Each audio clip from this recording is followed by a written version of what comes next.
সবাইকে very good morning. তো ঘুম থেকে উঠে আমার আলসেমি তো কাটছে না, বাট এখন অলসতার মতন পড়ে থাকলে হবে না। চলো কাজগুলো শুরু করে। গরম জল খেলাম, এখন ঘর বাড়িগুলো পরিষ্কার করে মুছে নিয়েছি, পাখিদের খেতেও দিয়ে দিলাম। মা শুরু করছে সকাল সকাল রান্নাঘর পরিষ্কার করতে, কারণ এই বর্ষা পড়ে গোটা উঠোন জুড়ে আমাদের পিঁপড়েতে ভর্তি। যেখানেই পা দিচ্ছি সেখানে আমাদের পিঁপড়েতে কামড়িয়ে ধরছে একদম। ঠাকুরের বাসনগুলো পরিষ্কার করে নিলাম, আর এই দুটোকে দেখো কোন টঙে উঠেছে। দিনকার দিন দেখছি ওদের সাহসটা একটু বেশি বেড়ে চলেছে না।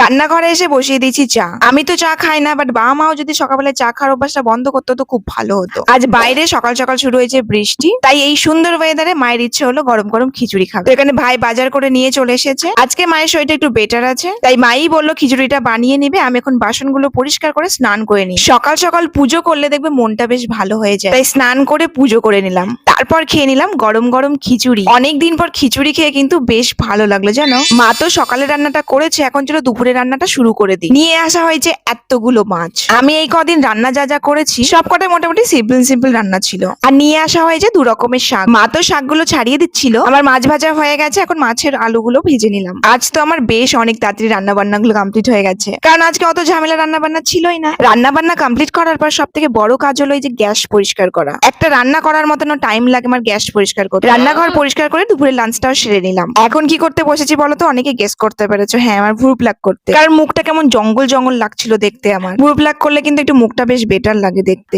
আজ তো আমি পারলে পুরো বরফ দিয়ে মনে হয় স্নানই করতাম। প্রথমে জলের মধ্যে বরফ দিয়ে মুখ ডুবালাম, তারপর আবার এরকম আইসিং করলাম। আর এই বরফের গোল্লাটা দেখতে আমার সত্যি খুবই ভালো লাগছে দেখতে। আজ তো আমি পুরো সেলফ কেয়ারের মুডে রয়েছি পুরোপুরি। তাই ভাবলাম এত যখন সেলফ কেয়ার হচ্ছেই তো চলো একটু ফেস ম্যাসাজটাও করে নিই। আজকের মতন বিকেল বেলা আমার স্কিন কেয়ার ডান। বাড়িতে দুটো পুচকো পুচকো নারকেল ছিল, যেগুলো নষ্ট হয়ে গেছিল, সেজন্য বাবা ছাড়িয়ে দিল। তাই আমি নারকেলগুলো কুড়ে নিচ্ছিলাম, কারণ নারকেল কুড়া দিয়ে মুড়ি খেতে কিন্তু বেশ ভালো লাগে। তোমাদের কার কার ভালো লাগে জানিও কিন্তু। নারকেল কুড়া দেখে আমার আবার আদোসা খেতে ইচ্ছে করলো, তাই আমি রাত্রি 9টার সময় এখন ভাজতে শুরু করেছি আদোসা। দিনকার দিন খাবার লোভটা মনে হচ্ছে একটু বেশি বেড়েছে, তাই না? কি আর করবো বলো, একটাই জীবন, খেয়ে দিয়ে তো একদম আনন্দে থাকতে হবে। আদোসা খেতে যতটা ভালো লাগে কিন্তু ভাজতে বেশ টাইম লাগে। তাড়াতাড়ি ভাজা হবে বল আমি একসাথে 4টে করে আদোসা ভাজছিলাম। প্রায় অনেকগুলোই আদোসা ভাজা হয়েছে, কিন্তু আমার খুব খিদে পেয়ে গেছিল, সেজন্য মাকে বললাম কিছুটা ভেজে নিতে। আর আমি খেয়ে নিলাম আদোসা। তো চলো টাটা, দেখা যাচ্ছে নেক্সট ব্লগে।